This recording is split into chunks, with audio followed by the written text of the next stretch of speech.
Muchas gracias.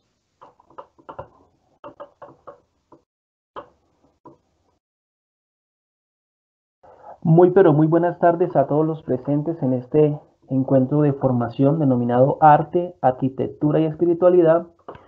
Hablan con Aristides Pedroso Hoyos, yo soy el coordinador de educación religiosa escolar y hoy tenemos el gusto de tener en el panel de formación a un excelente académico, un excelente hermano y compañero de trabajo de nombre Pablo Fernández Pimentel. Él hoy nos va a tener el gusto de orientarnos a nivel espiritual y pues nada, bienvenidos a todos ustedes, gracias por confiar en los espacios de formación que estamos abriendo para ustedes como empresa, como Grupo SM. Pablo, buenas tardes, Pablo. Gracias nuevamente por tus aportes y bienvenido a este encuentro de formación. Te doy la palabra. Bueno, hola Aristides, hola a todas las personas que ya están conectadas. Muchas gracias también por acompañarnos un lunes más en estos espacios de espiritualidad. Y muchas gracias también a Aristides por estar acompañándonos, a ti y bueno, a todas las personas que hacen posible estos espacios que son tan necesarios, cada vez más necesarios en el tiempo que vivimos, ¿no? Hoy, bueno, venimos de hace varios lunes hablando de espiritualidad en diferentes contextos. La semana pasada conversábamos un poco respecto a la gestión de las emociones. Y hoy vamos a hablar del arte, la arquitectura y espiritualidad. La idea de estos espacios tiene dos funciones. Uno, un espacio para que nosotros podamos trabajar o tener una perspectiva de espacio para nosotros, de cómo poder mirar nuestro interior. Y por otro lado, por supuesto, es un espacio enfocado a todos aquellos docentes, las docentes que nos están acompañando, de qué manera podemos trabajarlo con nuestros estudiantes, ¿no? Un desafío muy interesante y que ya, por ejemplo, Clara Salazar, desde un colegio que yo conozco personalmente, nos hace esa pregunta. Y esa pregunta, la idea es que la podamos responder, la hemos ido respondiendo, y la idea es que también lo podamos responder hoy. Caminos, alternativas hay muchos, y nosotros queremos ayudarles a esto. En ocasiones anteriores hablábamos del arte como un espacio para fomentar la espiritualidad, y hoy no solamente vamos a sumar el arte, sino que también la arquitectura y de cómo estos dos elementos están relacionados. Esto es algo que en manera particular yo cuando fui docente de religión lo trabajé y me ayudó mucho en aquellos grados donde los estudiantes eran más reacios a hablar del tema espiritual. Y la arquitectura, el arte, les iba hablando de su mundo interior, ellos sin darse cuenta, ¿no? Eh, entonces ahora vamos a partir con este espacio y la idea es que las preguntas de otras, igual que lo hemos hecho en otras ocasiones, las preguntas, las inquietudes las podamos formular a través de nuestro chat y a la medida que vayan surgiendo, por supuesto, las vamos a ir respondiendo. Entonces, Aristides, pongamos entonces la presentación. Sí, señor, adelante. Listo, está proyectada la presentación, Pablo. Solamente basta que tú la amplíes allá, normalmente como lo harías en cualquier presentación y arrancamos. Listo. Bueno. Perfecto. Arte, arquitectura y espiritualidad. Como nosotros comenzábamos en algunas ocasiones anteriores, voy a comenzar con un breve, digamos, cuento, ¿no? Y dice así: gritar para quedar a salvo, e incólume. Una vez llegó un profeta a una ciudad con el fin de convertir a sus habitantes. Al principio la gente le escuchaba cuando hablaba, pero poco a poco se fueron apartando hasta que no hubo nadie que escuchara las palabras del profeta.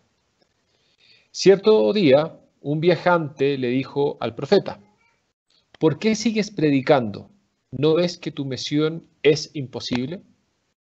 Y el profeta le respondió: al principio tenía la esperanza de poder cambiarlos, pero si ahora sigo gritando es únicamente para que no me cambien ellos a mí. Quizás esto es un espacio, digamos, muy diferente, o a veces también las clases de religión suelen ser casi como un grito frente a gente que está sorda. Pero siempre hay gente que escucha. A mí me gusta este pequeño cuento porque es importante que en ciertas cosas no nos cambien y la contingencia de hoy del COVID no nos quite la esperanza y no nos quite la fuerza y la alegría de poder dar un mensaje. Como vimos en semanas anteriores, el arte y la espiritualidad, y hoy sumamos la arquitectura, se pregunta por la persona en su contexto o en su realidad, ¿no? Todas las personas viven diferentes contextos, diferentes realidades. Eso me parece que es fundamental a la hora de nosotros preguntarnos cómo acompañar procesos espirituales, mirar el contexto en que se encuentran ustedes como sujetos, como personas, y también sus estudiantes. Y el arte y la espiritualidad nosotros veíamos que sí lo hacía. Una de las primeras imágenes que compartíamos es esta capilla, la capilla de un pintor llamado Mark Rothko. Mark Rothko diseña esta capilla como un espacio para conectarse con el mundo interior. La semana pasada veíamos esta imagen y leíamos esta cita de Éxodo cuando Moisés sube a una montaña y tiene una teofanía, es decir, un encuentro con Dios. Y lo importante es que nos demos cuenta que la respuesta de Dios que le da a Moisés es una respuesta que tenemos que aplicar a nuestra vida. Porque aquí leemos sobre todo el versículo 5, cuando Moisés ve la zarza ardiendo, Dios le dice, no te acerques aquí, quítate la sandalia de los pies, porque el lugar donde estás parado es tierra santa.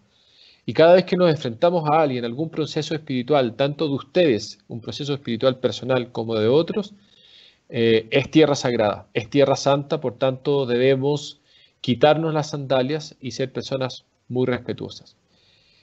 El mundo interior de cada uno de ustedes es un mundo interior sagrado, es un mundo interior donde habita Dios, por tanto nadie lo puede vulnerar imponiendo normas o haciendo que ustedes hagan cosas que no les agrada. Veíamos también la semana pasada que las primeras ilustraciones o reconocimientos pictóricos que hay en la humanidad están hechos en cuevas, ¿no? Las cuevas de Altamira, tenemos en Indonesia, hace más de 40.000 años atrás.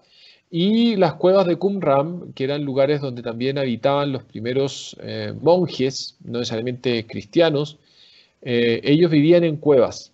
Y en las cuevas de Qumran fueron donde se encontraron los primeros textos del Mar Muerto, textos que son importantes para nuestra humanidad. Vimos que también el cristianismo, las cuevas, las catacumbas en Roma fueron los primeros espacios para que el cristianismo se comenzara a expandir, ¿no? Y como los cristianos del comienzo, la gente en general, los primeros orígenes, no sabía leer y escribir, la imagen era un espacio de evangelización profundo. A través de la imagen se contaban los relatos de Jesús, a través de la imagen se contaba de sus milagros y se evangelizaba.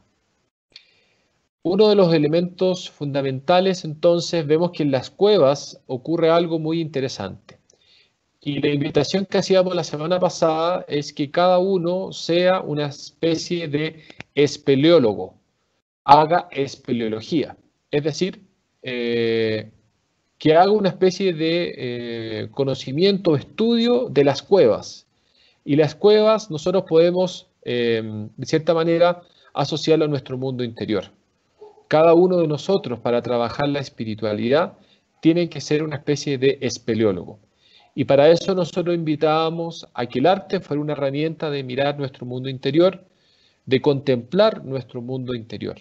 Y ahí hay una gracia fundamental, hay un trabajo muy interesante. Entonces, en resumen, veíamos que para estar bien es importante mirar el mundo interior. Ese ejercicio no es fácil, hay que basarse prejuicios de egos falsos. Y yo también me miro para poder ayudar a otras personas y escucho mi interior para escuchar a otras personas. Y el arte es una muy buena herramienta para eso. Entonces, vamos a hablar de arquitectura y espiritualidad.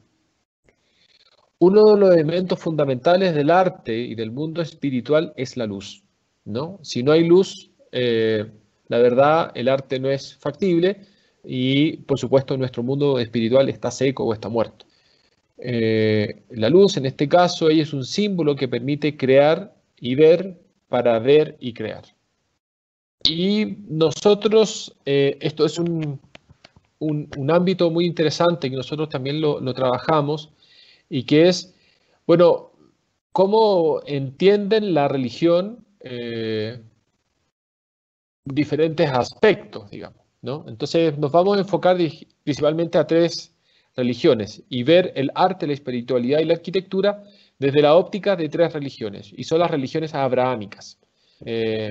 ¿Por qué religiones abrahámicas? Porque provienen de Abraham. Se cree, por supuesto, desde tanto el cristianismo, el islam, los musulmanes y el judaísmo, provienen de Abraham como un padre común, ¿no?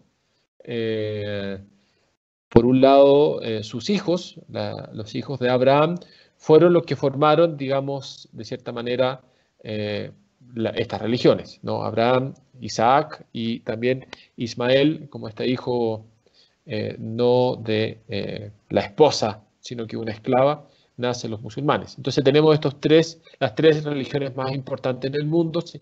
Son las tres religiones abrahámicas. Vamos a partir con la religión judía.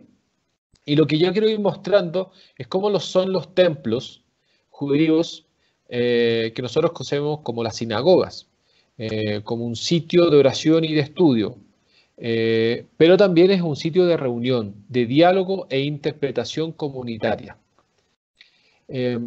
A la hora de acercarnos al mundo judaico es muy interesante porque cuando nosotros trabajamos con nuestros estudiantes, esto les permite conocer otras realidades y ver más bien las similitudes que existen entre el cristianismo y el judaísmo, ¿no? Nosotros recordamos que el cristianismo nace del judaísmo, Jesús era judío, por tanto, a la hora de hacer investigación, a los estudiantes les es muy interesante imaginar, pensar y mirar cómo serían otras realidades, pero también ver cómo su arquitectura y su arte. Los estudiantes, todos hoy somos personas muy visuales, por tanto esto ayuda mucho.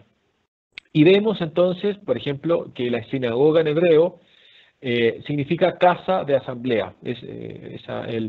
El Beit Ha-Knesset es en hebreo y eso significa casa de asamblea, o sea, casa digamos, de la gente, del pueblo.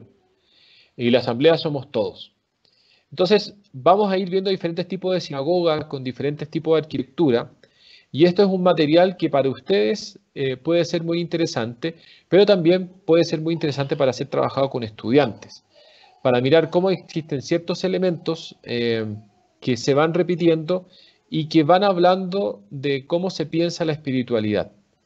Entonces aquí, por ejemplo, vemos esta sinagoga de Boston, es una sinagoga, un edificio bastante diferente a la arquitectura que puede haber en el entorno, y que hay ciertas citas del lugar donde provienen.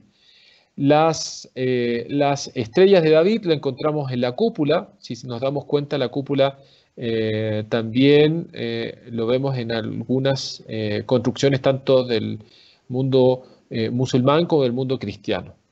Aquí hay dos entradas. Una entrada, uno podría pensar una entrada, otra salida. Para otros también es la entrada de los hombres y de las mujeres, dependiendo si es una línea más ortodoxa o más bien liberal, ¿no? Ahora, esto es muy interesante cuando uno trabaja con estudiantes, es cómo la arquitectura va hablando también de la religión. Y esta es una sinagoga de la Universidad de Tel Aviv, cuya volumetría, es decir, la arquitectura que tiene, los rollos, representan a los rollos en el cual los judíos tienen la palabra de Dios. Ellos lo tienen en rollos, lo leen desde ahí en hebreo Por tanto, de cierta manera, esta volumetría, la arquitectura, va a hablar de lo que hacen los judíos. Si miramos al interior, vemos que son lugares con mucha luz. A mano derecha tenemos el espacio donde está la asamblea y donde se sientan a escuchar la palabra de Dios. Y al final vemos una cita en hebreo, ¿no?, de lo importante que es la palabra de Dios. Pero si uno se empieza a dar cuenta, esta arquitectura podría ser perfectamente la arquitectura de una capilla. A mano izquierda vemos que también la luz es un elemento muy importante, es un elemento que convoca y donde vamos viendo ciertos símbolos que se van repitiendo, ¿no? Un lugar donde de cierta manera llama también a la reflexión, al mundo espiritual, a hacer oración, a contactarse con lo que está ocurriendo adentro.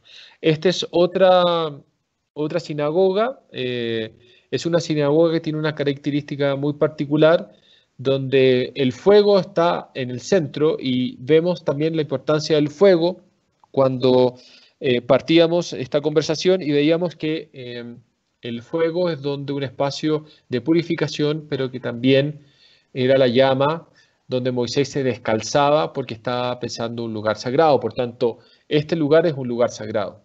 Este es otro tipo de sinagoga, bien digo, de características más barrocas, mucho más extensas, donde hay también citas en hebreo que hablan sobre la palabra de Dios y lo importante de la palabra.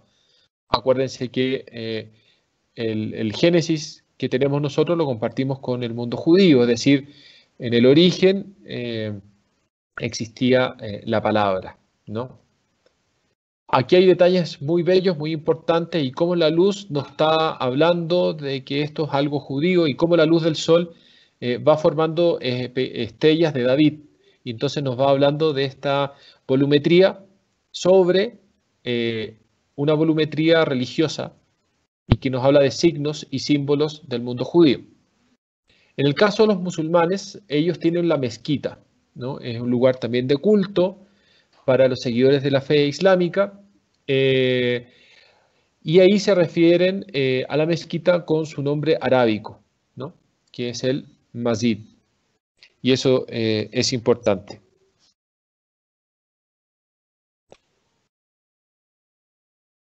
Listo. Si la presentación está un poco lenta, yo les voy a proponer que voy a apagar mi cámara para que así se haga mucho más rápida la presentación por temas de conexión. ¿Listo? Entonces vamos a apagar la cámara, si me permiten.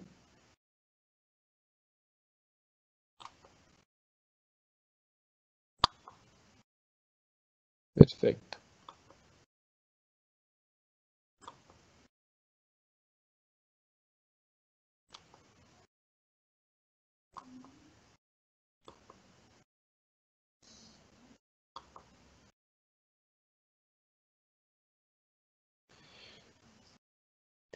De todas maneras, yo les invitaría a que el momento que quieran hacer algún tipo de preguntas sobre esto, lo hagan con toda libertad, porque la idea es que vayamos compartiendo lo que se va presentando, y sobre todo lo importante es que no dejemos de lado de pensar que cuando estoy mostrando esta arquitectura, que no pretendo que sea una clase de arquitectura, sino de una clase que hable de arte, arquitectura y espiritualidad en torno a la religión, y cómo diferentes elementos que hay acá nos hablen de lo bello de la creación y por supuesto de lo bello que es hablar de Dios a través de diferentes expresiones.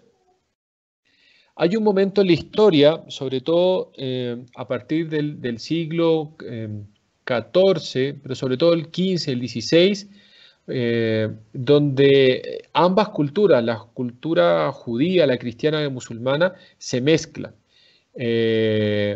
Y es una cultura donde las iglesias se ve representado ese arte que después se exporta se trae a América y ya se mezcla con una especie de barroco colonial donde lo natural que había ahí se suma.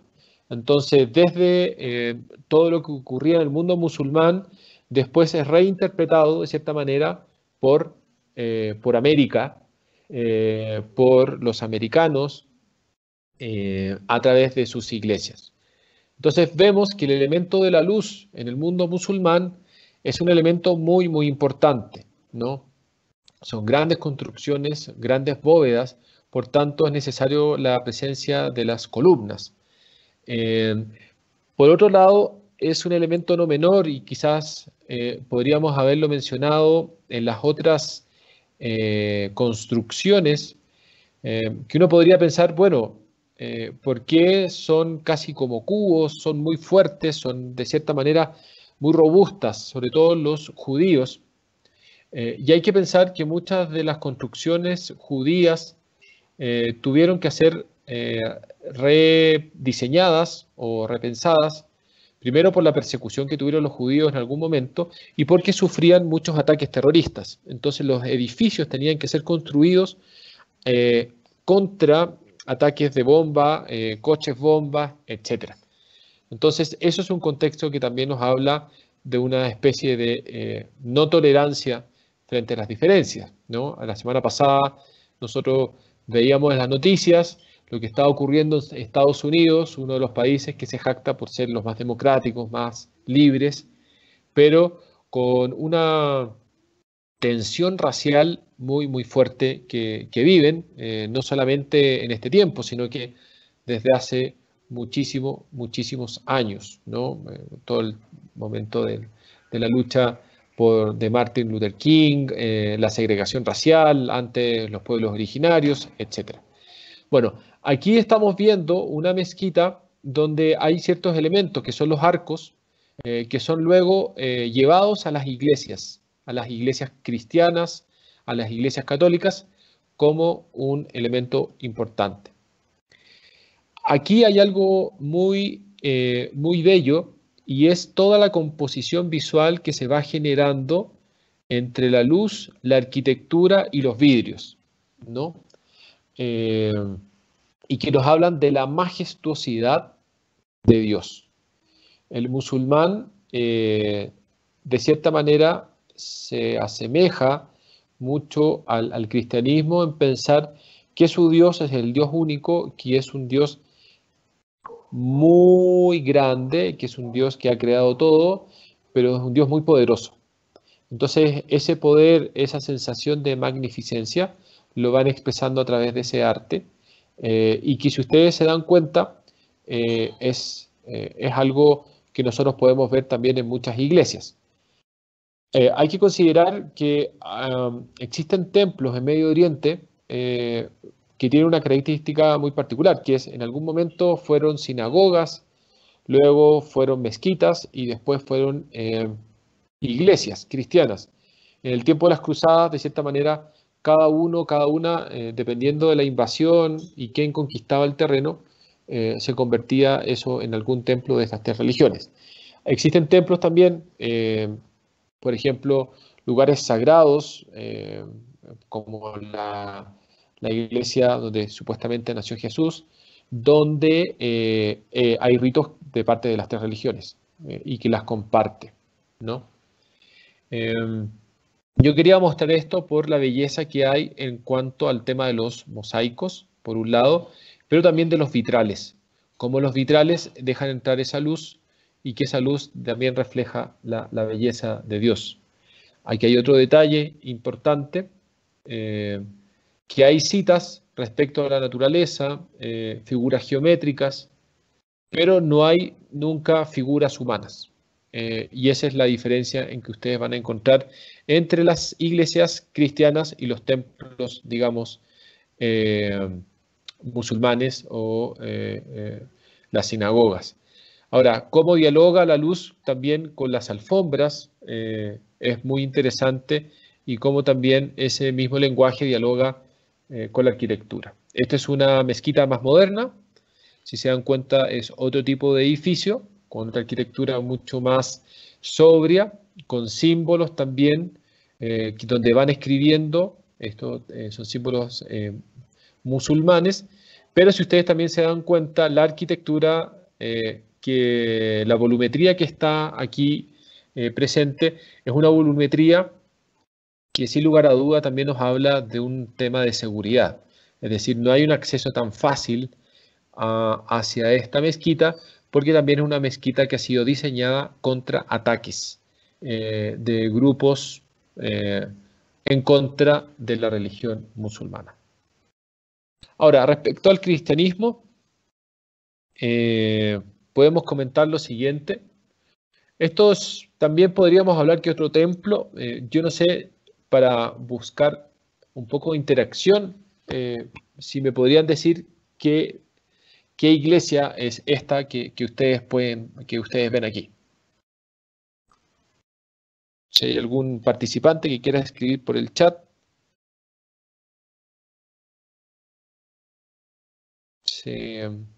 Una iglesia, una capilla que puede ser muy, muy conocida, que les suene a nivel mundial.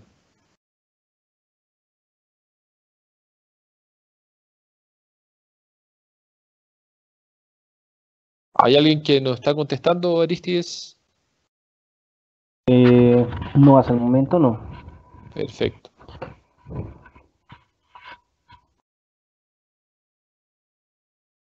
Listo.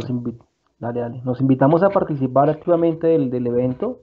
Igual pueden colocar sus respuestas, sus puntos de vista o las preguntas que tengan para poder dar continuidad a nuestro encuentro.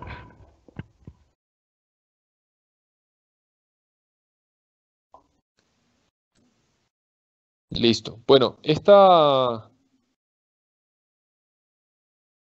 es una de las capillas quizás más conocidas en la historia del cristianismo o del catolicismo, y es la famosa Capilla Sixtina, que no solamente está pintado por Miguel Ángel, sino por muchísimos otros pintores del Renacimiento.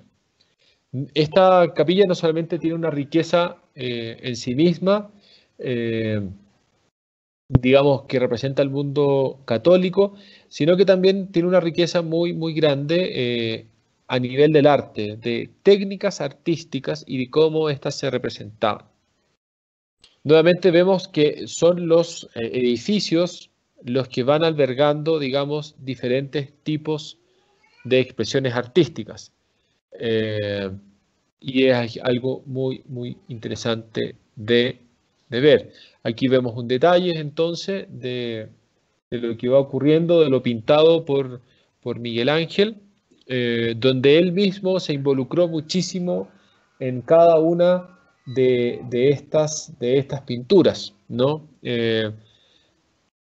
Hay muchísimas anécdotas en torno a lo que él pintó y sobre todo lo que iba ocurriendo en el proceso de pintar. Muchas veces él decidió no seguir, no estaba contento con lo que estaba resolviendo, con lo que estaba llevando a cabo. También se habla que en uno de estos espacios, si ustedes lo quieren buscar en algún momento, se llevó tan mal con el cardenal que estuvo a cargo de esta obra, que él lo pinta en alguno de estos espacios con el rostro del demonio, ¿no? De cierta manera, para toda esa ira que tenía hacia él, la dijo, sí, de manera muy, muy, muy sutil. Lo importante aquí es la técnica, es una técnica que solamente él podía manejar y que de cierta manera va reflejando lo espiritual. Y lo otro que sería muy interesante de considerar, que a la hora de poder trabajarlo con estudiantes, por ejemplo, es mirar qué es lo que sienten ustedes al mirar este tipo de creaciones, o qué es lo que ustedes también sienten al mirar fotos como las que les mostraba, imágenes de templos musulmanes o de templos, por ejemplo, judíos, que eso parece muy interesante. Y una de estas imágenes más famosas es aquí la creación, ¿no? de Adán, con este toque de Dios, de cómo Dios crea a Adán en este sutil encuentro, donde de manera paradojal ellos se tocan con las manos. Es como si la mano fuera lo que posibilita la creación. Acordémonos que una de las primeras expresiones artísticas que tiene la humanidad es también una mano. Es la mano la que crea y también la mano es lo que puede destruir. Y aquí, de una manera muy sutil, pero también muy profunda, el autor, Miguel Ángel, hace, ¿no?, el gesto de esta creación bastante bella y bastante sutil, con una fuerza de Dios muy profunda, y este Adán casi displicente, apenas tocando a Dios, que también de cierta manera habla de cómo a veces es la humanidad en relación a Dios. Es un poco soberbia, displicente, como que Dios tendría que darlo todo y nosotros aguardar. También nosotros podríamos mirar el rostro que tienen los ángeles eh, hacia Adán, pero la mirada de Dios es una mirada que sin lugar a dudas es bastante eh, enérgica, ¿no? Es muy llamativo. Quizás como Dios se quiere acercar a Adán, siempre este gesto de Dios acercándose a la humanidad, los ángeles de cierta manera conteniéndolo y Adán bastante cómodo allí esperando a que Dios llegue. Esto es una imagen que también nos puede muchas veces interpretar a nosotros, que esperamos que Dios haga todo y nosotros no poner de nuestra parte. Este detalle que yo les comentaba, ¿no? Que es mucho más enérgico el gesto de Dios que el gesto de Adán. Esta es una iglesia, la iglesia de Notre Dame, que es, bueno, como supimos hace un tiempo atrás se quemó y que nos hace semejar también, mirar cómo los vitrales, la expresión de la luz que entra, se parece mucho a las mezquitas que vimos en diapositivas anteriores. De cómo entonces aquí, más que grandes cuadros, tanto el mundo musulmán como el mundo judío no apelan a los cuadros, a las figuras de cierta manera referenciales o mucho más obvias, sino que apelan a la luz. La luz es la que maneja las imágenes, es la luz la que va direccionando las miradas y es la luz la que de cierta manera va hablando de Dios, la que ilumina el pensamiento, la que ilumina el corazón. Y aquí en Notre Dame, de cierta manera, también lo vemos muy parecido. Por tanto, hay un lenguaje visual arquitectónico muy similar. Voy ahora a hablar de un pintor. Las semanas anteriores hablábamos de Vasily Kandinsky, de Mark Rothko, como pintores profundamente espirituales y cómo ellos, a través del arte, se relacionaban con su mundo interior, cómo llamaban a mirar su mundo interior. Entonces mostramos nosotros antes imágenes de Kandinsky que nos hablaba de cómo estábamos nosotros, cómo estaba nuestro mundo interior y cómo mirando a veces un cuadro nosotros podemos saber cómo estamos. La invitación es que también eso lo hagamos con la arquitectura, con edificios, cada vez que podamos mirar una imagen y ya futuro cuando podamos salir, entrar a una iglesia y por supuesto a una catedral y poder sentir ese silencio a ese tan necesario. Entonces, Matisse tiene un modo muy particular que es hacer como estos especies de papeles o imágenes hechas de papel, recortes, letras incluso hechas con papel, y que esa era la manera que él tenía de armar y hacer su arte. Estamos hablando de un pintor expresionista francés y que logra manejar otro lenguaje. ¿Por qué pongo a Matisse? Porque Matisse me gusta trabajarlo desde dos ámbitos. Uno, su lado espiritual, profundamente espiritual, que rompe con esquemas, y por supuesto también Matisse puede manejar un lenguaje que se puede trabajar con los estudiantes a la hora que ellos expresen su mundo interior, sus preguntas y por supuesto lo que sucede. una persona podría decir, bueno, esto lo podría haber hecho un niño. Sí y no. Lo importante es la intencionalidad que nosotros le estamos dando. Esto es una obra inmensa que tiene Matisse sobre la naturaleza, que él va trabajando, pero de manera muy sencilla. Y él habla un poco aquí también de la creación. Matisse, dentro de los proyectos que realizó, estuvo una de su única obra, que es la capilla que decoró para la comunidad de las dominicas de Vence en Provenza, en Italia. Es una capilla que él diseñó, que él pintó, no construyó, porque no era arquitecto, pero sí él diseñó y por supuesto él mismo decoró y pintó. Es una obra de arte en sí que trabaja mucho con la luz, pero con espacios muy, muy, muy sencillos, con espacios con un gusto bastante simple, pero no por ello menos profundo. Si se dan cuenta en esta imagen, al fondo hay un par de dibujos, representaciones de la vida de Jesús, la luz de vitrales que ilumina, pero donde el altar, si bien está arriba, está abierto al acceso al público, ¿no? Que es algo muy novedoso para su tiempo, ya que solamente después del Concilio Vaticano II la Iglesia permite que el altar esté al centro y que otras personas puedan acceder a él, ¿no? Aquí hay otra vista, entonces vemos cómo este altar hecho de hormigón, de un material muy, muy sencillo, eh, pero también de una sencillez bellísima que habla de no solamente de la materialidad, sino que de la simpleza. Nos habla también de cómo pudo haber sido en los tiempos originarios los templos, las capillas, las catacumbas, ¿no? Con piedra, con ornamentos muy, muy, muy sencillos y, por supuesto, el trabajo de la luz, que es un trabajo bastante, bastante bello. Otro detalle, ¿no? Por un lado, como les decía, al final, lo que tenemos al final es en verdad un Vía Crucis. Tenemos las 14 estaciones del Vía Crucis, hecho al estilo de Matisse, ¿no? De siluetas, eh, pero también tenemos a la izquierda la resurrección, y es la resurrección la que está iluminada por este vitral de colores amarillos, azules, verdes, de cierta manera.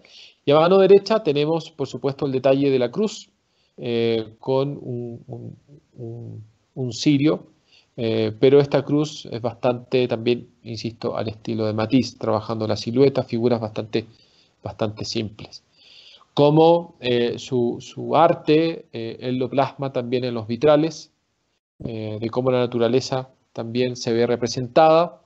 Y esta naturaleza que se ve representada en Matisse cumple un papel muy importante porque no quiere hacer figuras humanas, como en un momento había en las grandes catedrales, sino que más bien recuerda estos vitrales del mundo islámico o también del mundo judío, ¿no? De no hacer figuras humanas representativas tan claras, sino que más bien este otro tipo de elemento. Vamos a hablar entonces ahora de la época moderna, de cómo también en la modernidad siguen habiendo expresiones de iglesias bellísimas y que con muy pocos elementos nos hablan de esta espiritualidad.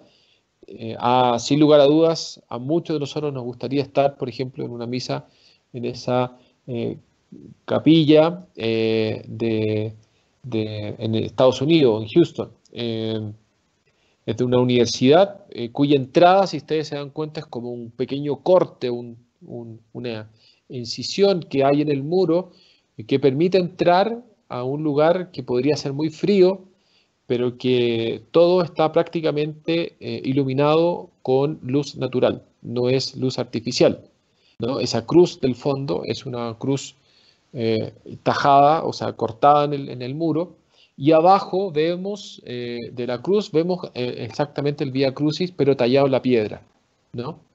Eh, Aquí hay un plano mucho más horizontal, donde la asamblea y, por supuesto, quienes presiden están en contacto de diálogo. Estas son dos capillas, una, la capilla hecha en roca, en la Santa Cruz, hecho también en Arizona, y por otro en un bosque, donde también hay una interacción muy bella entre no solamente lo material, sino que también entre lo mundo espiritual y la naturaleza. Esta es una de las capillas quizás modernas más famosas, es una capilla la capilla de Ronchamp de Le Corbusier, un arquitecto francés, padre de la arquitectura moderna, y que si uno ve desde arriba tiene vistas bellísimas, son vistas, cuando lo hace Le Corbusier, piensa en una capilla que sean varias capillas a la vez. Entonces, por un lado tenemos esta capilla que está hacia el terreno, donde está la gente, vemos una cruz, donde hay un pequeño altar, es decir, para momentos, para tener celebraciones al aire libre, ¿no? Celebraciones al aire libre que son posibles, insisto, después del Concilio Vaticano II. Pero él también quiere hablar de la volumetría de esta como especie de barca que es la iglesia, desde diferentes ángulos. Entonces, uno dentro de la capilla lo que ve también es cómo se comienza a trabajar la iluminación de una manera muy, muy diferente. Y empieza a hablar también de diferentes modos de nuestro propio estado espiritual, ¿no? El día y la noche son dos elementos que, por ejemplo, hay muchos místicos que lo comienzan a trabajar, ¿no?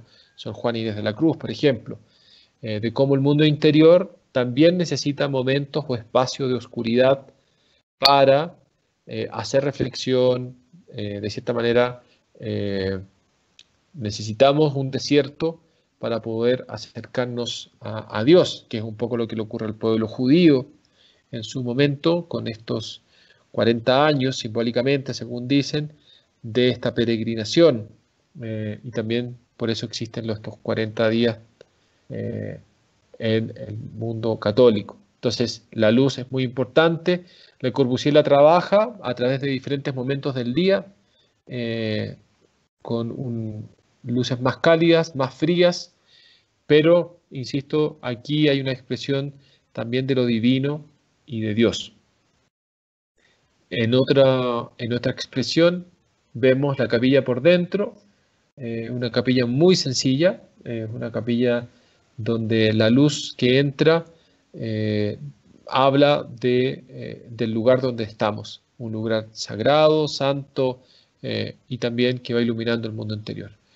Esto es otra capilla, está diseñado, es un tipo de arquitectura sustentable, de alumnos de Frank Lloyd Wright, que fue un arquitecto estadounidense, muy en la línea de Le Corbusier, pero lo que a él le interesa es transmitir lo importante del entorno y respetar el lenguaje que hay alrededor, ¿no? Esta es una capilla de campo de Brüder, de Klaus Peter Zumthor. Esta capilla recibió un premio de arquitectura mundial. Y es una capilla que, la verdad, uno puede pensar que no es una capilla, pero si ve en su interior, es una capilla, está hecho principalmente de árboles que fueron quemados, y habla de un lenguaje bastante sencillo, pero un lenguaje, por ejemplo, de la madera donde fue Jesús crucificado. Entonces uno, si mira hacia arriba, este es el único espacio de luz que tiene, y es un espacio de luz que llega, es como una especie, insisto, de caverna, como una cueva, donde es necesario entrar a veces para mirar el mundo interior, ¿no? Acordémonos que incluso Jesús se dice que fue enterrado en una tumba y desde ahí resucita, y es un poco el símbolo que está trabajando este arquitecto. Esta es una capilla hecha, que está construida en Rosario, en Argentina, cerca de Buenos Aires, y es una capilla bastante interesante porque la cruz que ustedes ven a mano izquierda es una cruz que está hecha por el sol, por la luz. Nunca está hecha la cruz sino que más bien son dos troncos, uno horizontal y otro vertical, que dependiendo del momento del día, el sol la va construyendo.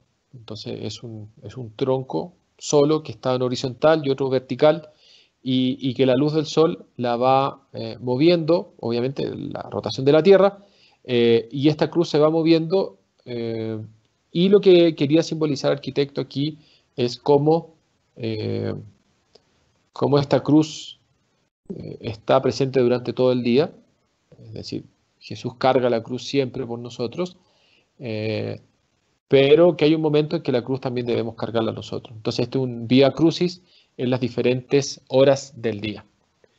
Y para no irnos del extranjero y venirnos a Colombia, en específico en Bogotá, existen voy a mostrar dos obras me parecen importantes. Uno, la Capilla de los Santos Apóstoles de Gimnasio Moderno, del gran arquitecto colombiano Juvenal Moya. Es una capilla, como ustedes se pueden dar cuenta desde arriba, es una cruz, y donde adentro nuevamente está el gran trabajo de los vitrales, ¿no? Que es un elemento que es a nivel transversal. Vemos aquí la capilla, tanto por dentro en su fachada como por fuera. Este mismo arquitecto hizo una capilla que tiene la Universidad La Salle, que también tiene el Ejército acá en Bogotá, y que representa el estilo moderno en el aspecto religioso a la hora de hablar de Bogotá o de Colombia. El otro gran arquitectura moderna, expresión artística, es por supuesto la Catedral de Barranquilla, del arquitecto italiano Angelo Mazzoni o Angelo Masso, pero fue rediseñado por una firma colombiana, ¿no? Y como esa fachada habla también de los vitrales, uno adentro, bueno, tiene detalles bellísimos, solamente aquí, sino que también por el posterior. Entonces, esta expresión, de cierta manera, me interesa comentar. Bueno, para ir finalizando, yo quería comentarles lo siguiente. Hay profesores que nos han consultado, bueno, cómo trabajar la espiritualidad desde en tiempo de COVID. Y yo les invitaría a los profesores, porque también me tocó, cuando fui profesor, a ser muy creativos. La semana pasada hablábamos un poco de gestionar las emociones antes del arte, como un espacio para gestionar las emociones, y creo que eso puede servir muchísimo. Y además porque la clase de religión es una clase que puede dialogar mucho con otras materias que tienen los estudiantes. Entonces, pero en específico, a mí me gustaría que ustedes pudieran probar con sus estudiantes a trabajar el arte para que ellos pudieran canalizar sus emociones. Y eso ayuda muchísimo. Que ustedes pudieran trabajar, por ejemplo, espiritualmente, que ellos buscaran una imagen y que les dijeran lo que le provoca esa imagen, tal como lo podrían hacer ustedes.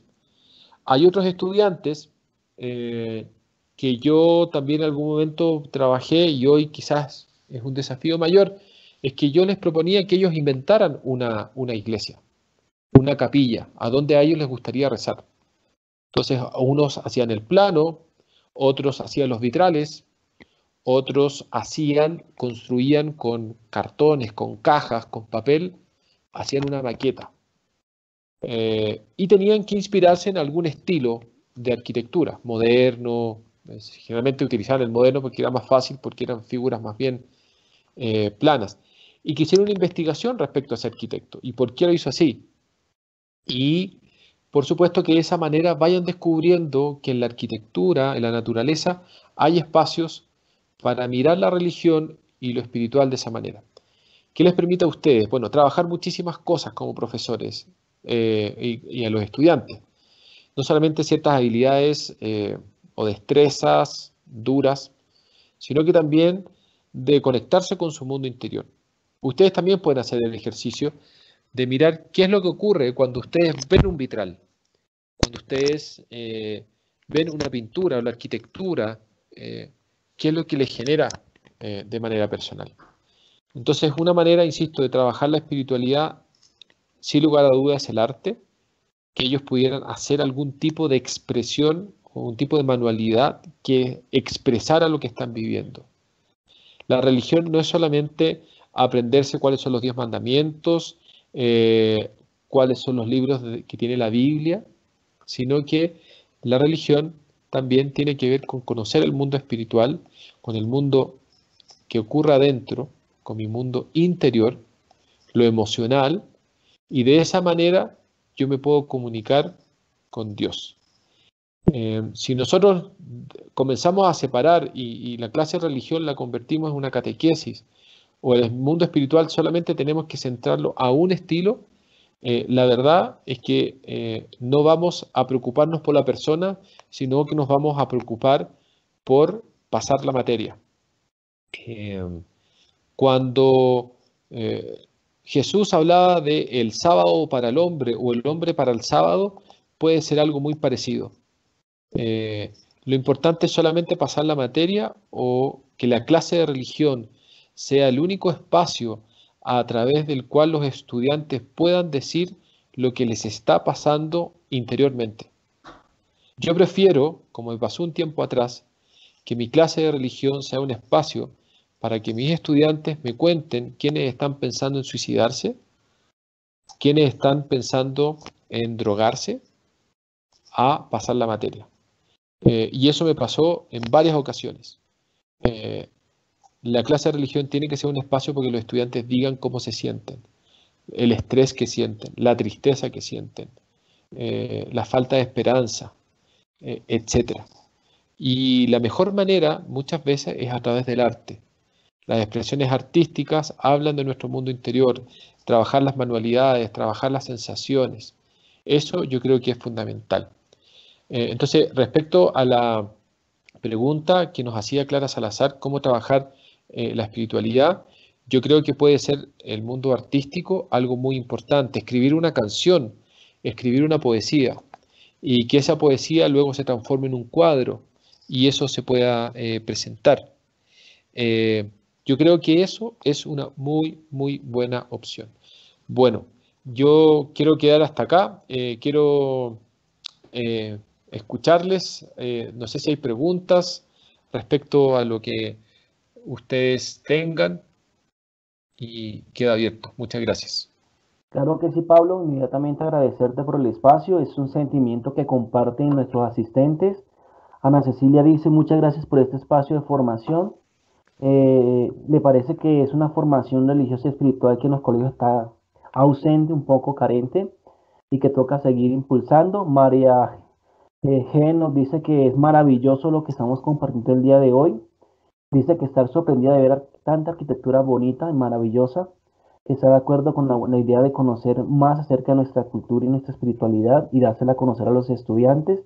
Y un compañero de nombre anónimo dice que es importante retomar lo romano, el arte, la cruz latina, los vitales de arte gótico y demás. Yo por mi parte creo que finalmente comentarte, Pablo, que es interesante ver cómo nosotros somos capaces de abstraer con nuestro pensamiento y materializar lo que somos de una u otra manera en el arte. Me parece que todas esas expresiones hablan un poco del recorrido histórico del hombre en tanto desea estar todo el tiempo más cerca de Dios.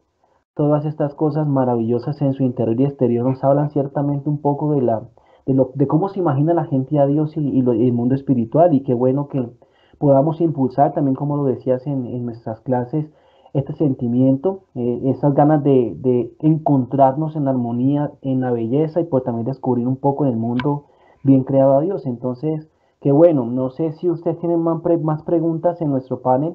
No hay preguntas, creo que he resuelto muy bien la que acaba de comentar nuestra compañera Clara. Y pues no sé, escuchamos si tienen preguntas para leerlas y compartirlas. No veo. No. No. Entonces, pues no sé, no siendo más, agradecerles a todos por este espacio de formación. Primero a los profesores por su tiempo, por estar siempre con nosotros acompañándonos en este camino de crisis y poder educarnos. tener esa excusa para educarnos. Y a ti, Pablo, por tu tiempo de preparación, por tan excelente calidad de material que nos entregas cada lunes. Y bueno, nada, que Dios bendiga esa sabiduría, esos dones, y a todos ustedes, bueno, que esto pueda llegar a sus aulas de manera más pertinente posible. Pablo, muchas Sí, gracias. muchas gracias a ti, Aristides. Bueno, a la gente que nos escuchó, que vio este material.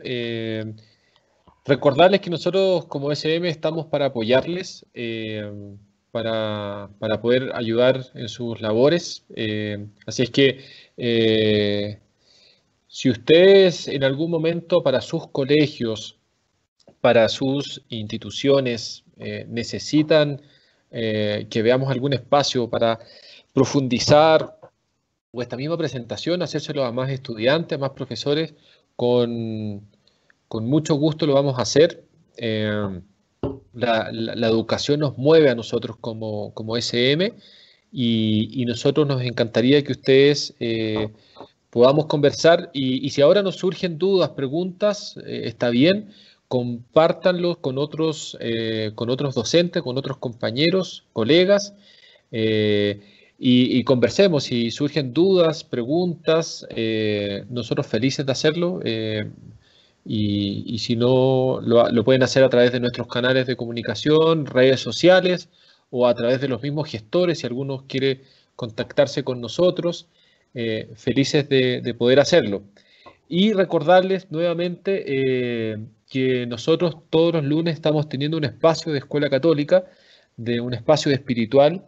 Ya estábamos, digamos, caminando hacia el término de este bloque que nosotros queríamos compartir. Entonces, si alguno de ustedes quiere trabajar alguna temática o quiere proponer alguna temática para poder trabajarles, por favor, comuníquense con nosotros. Eh, todas las opiniones, sugerencias son muy bienvenidos y nos ayudan. Así es que nuevamente agradecerles, gracias a ti Aristides, a las personas que estuvieron muy pendientes y va a ser hasta a otro momento donde podamos nosotros seguir trabajando y ayudarles en su labor, que es lo que queremos. Así que muchísimas gracias y que tengan muy buena tarde. A todos ustedes, Dios los bendiga y que tengan, les regale el don de la salud, que se mantengan sanos y salvos y sigan luchando por un mundo más educado, menos ignorante. Y con Dios sobre todo. Dios les bendiga, que estén muy bien. Gracias por estar con nosotros nuevamente. Chao, chao. Adiós.